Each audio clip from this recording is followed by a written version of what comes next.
வணக்கம் மக்களே, this heroes happy morning signing again. So இன்றைக்கி கதையை முடிச்சிடலாம். நானும் எவ்வளோ ட்ரை பண்ணிட்டுருக்கேன், முடிக்கலான்னு பட் முடியல. அந்த டீ கடைக்காரர் அண்ணன் என்கிட்ட எதையோ சொல்கிறதுக்காக வந்தார்.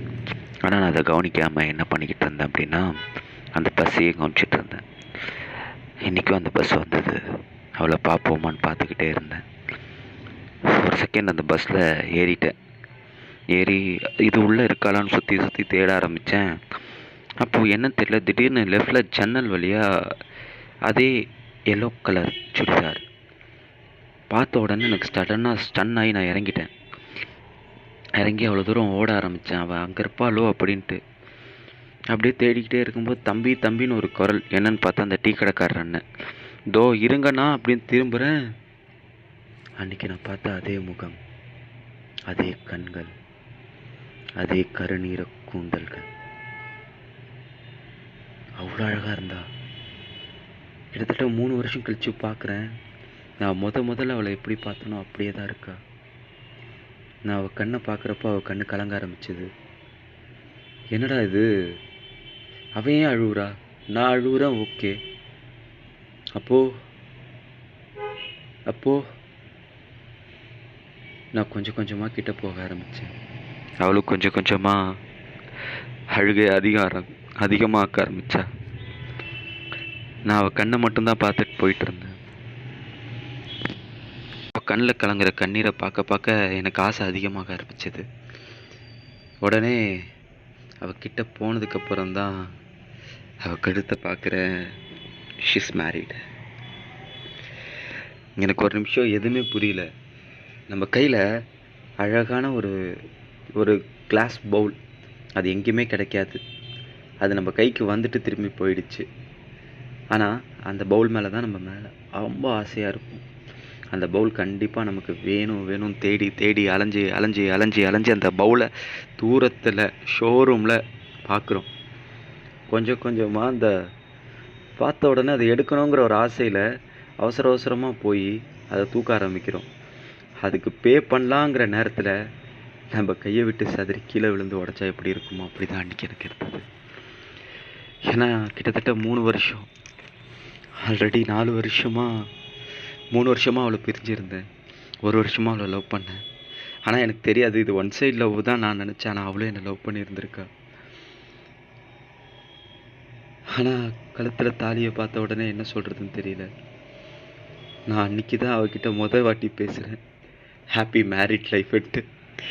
அவள் பார்த்த உடனே அழ ஆரம்பிச்சிட்டா. அவள் கிட்ட கேட்டது 3 விஷயம். உன் பேர் என்ன, எங்கே போன, எப்போ வந்த, எப்படி இருக்க. இதை கேட்ட உடனே எனக்கு என்ன சொல்கிறதுனே தெரியல. நான் அவகிட்ட ஒன்று தான் கேட்டேன், உன் பேர் என்ன அப்படின்ட்டு. அப்போ தான் சொன்னான், என் பேர் காயத்ரி அப்படின்ட்டு. எனக்கு கண்ணே கலங்க ஆரம்பிச்சிருச்சு. நான் உன்னை தேடினேன்னு அவள் சொன்னான். அவள் இடத்துலேருந்து நான் சொல்லணும்னா, இது கடவுள் எல்லார் லைஃப்லேயும் ஒரு பிரமிப்பை வைப்பார்ல, அந்த மாதிரி தான் இருந்துச்சு. என் குடும்ப கஷ்டம், நான் ஃபாரின் போயிட்டேன். உங்களுக்கு என்னாச்சு? நீ ஏறின அதே பஸ், அதே டைமிங். ஆனால் ஃபஸ்ட்டு ஸ்டார்டிங் ஒரு வாரம் நான் 2 நாளாக உன்னை நான் பார்க்கல. ஆனால் 2 நாள் கழித்து நீ அந்த பஸ்ஸில் ஒரு சின்ன பையனுக்கு பஸ்ஸை நிப்பாட்டலன்னு சொல்லி அந்த கண்டக்டர்கிட்ட சண்டை போடும்போது தான் நான் பார்த்தேன். என்னடா ஒரு சின்ன பையனுக்காக இவ்வளோ பேரை நிப்பாட்டுறானே நான் பார்த்தேன். அப்போ தான் தெரிஞ்சது அந்த பையன் ஹேண்டிகேப்ன்ட்டு. ஸோ அப்போ தான் நீ என் கண்ணுக்கே முதல்ல தெரிஞ்ச. அதுக்கப்புறம் ரெகுலராக உன்னை நான் பார்க்க ஆரம்பித்தேன். நீயே என்னை பார்க்க ஆரம்பிச்சிருந்து நான் கவனித்தேன். தெரியலை, உன் மேலே எனக்கு காதல் வந்தது. ஆனால் எனக்கும் அன்றைக்கி உன் லவ்வர் சொல்லணும் அப்படின்னு நினச்சேன். நீ என் பக்கத்தில் வரும்போது எதையோ சொல்ல தான் வரேன்னு நினச்சி நானும் வெயிட் பண்ணிகிட்டு இருந்தேன். ஆனால் சடனாக நீயும் கிளம்பிட்ட. அடுத்த நாள் ஏன் லவ்வர் சொல்லலான்னு நான் வந்தேன். உன்னை பார்க்கவே முடியலை. எல்லார்கிட்டையும் விசாரித்தேன். அப்போ அந்த டீ கடைக்காரன் கிட்ட தான் போய், உன் பேர் என்னன்னு கூட எனக்கு தெரியாது, இங்கே ஒரு பையன் நிற்பானே தெரியுமான்னு கேட்டப்போ, 4-5 பசங்க நிற்பாங்கம்மா, இந்த கம்பெனிலேருந்து ஏகப்பட்ட பசங்க வருவாங்க, நான் 6 பேர் இந்த பஸ்ஸில் தான் போகிறாங்க, உன் ஃபோட்டோ என்கிட்ட கிடையாது, எதுவுமே கிடையாது. ஆனால் உன்னை நான் தேட ஆரம்பித்தேன். அதுக்கப்புறம் நான் உன்னை தேடி கிட்டத்தட்ட ஒரு 2 வருஷமாக சென்னையிலேயே சுற்றாத இடம் இல்லை. உன் பேர் தெரியாது, உன் ஊர் தெரியாது, உன் ஏரியா தெரியாது, எதுவுமே தெரியாமல் தான் சுற்றிக்கிட்டு இருந்தேன். அப்புறம் அப்பாவுக்கு உடம்பு சரியில்லாமல் போயிடுச்சு. கல்யாணம் பண்ணிக்கோன்னு சொன்னாங்க. என்ன பண்ணுறதுன்னு தெரியல.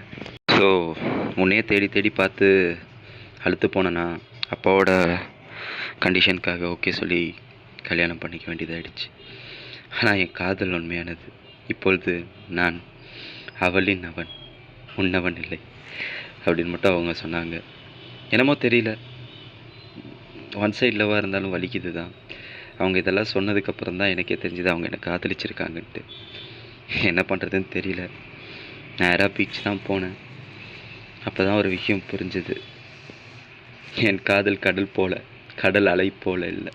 வந்து வந்து செல்லும், உன் காலடி தொடும், மீண்டும் கடலுக்கே திரும்பிவிடும். அது போன்றதான் என் காதல். ஓகே மக்களே, திஸ் ஜீரோ. ஆக்சுவலி இதுக்கப்புறம் வீடியோ கொஞ்சம் ப்ராப்பராக பண்ணணுன்னு ஆசை. என்னென்னா வாய்ஸ் ஓவர் பண்ணணும் அப்படின்னா பேக்ரவுண்ட் மியூசிக்ஸ்லாம் போட வேண்டியது இருக்குது. அதெல்லாம் அடுத்த வாட்டி சரி பண்ணுறேன். ஸோ அடுத்த லவ் ஸ்டோரி வந்து ஃபேஸ்புக் லவ் ஸ்டோரி. ஸோ இதுவும் எனக்கு இன்ஸ்டாவில் தெரிஞ்சவங்க ஒருத்தவங்களோட லவ் ஸ்டோரி தான். ஸோ உங்களோட லவ் ஸ்டோரியும் சொல்லணும், இல்லை இதெல்லாம் வந்து இருந்திருந்தால் நல்லாயிருக்கும் அப்படின்னு யாருக்காவது ஆசை இருந்ததுன்னா கண்டிப்பாக என்கிட்ட சொல்லுங்கள். நான் முடிஞ்ச அளவுக்கு அதை கற்பனையோட அதிகமாக சேர்த்து உங்கள் லவ் ஸ்டோரியை நான் ரெக்கார்ட் பண்ணி போஸ்ட் பண்ணுறேன். ஸோ அடுத்த முறை போடுற வீடியோ எல்லாமே குவாலிட்டியாகவும் கொஞ்சம் நல்லாவே போட ட்ரை பண்ணுறேன். ஏன்னா இப்போ தான் ஆரம்பிச்சிருக்கு.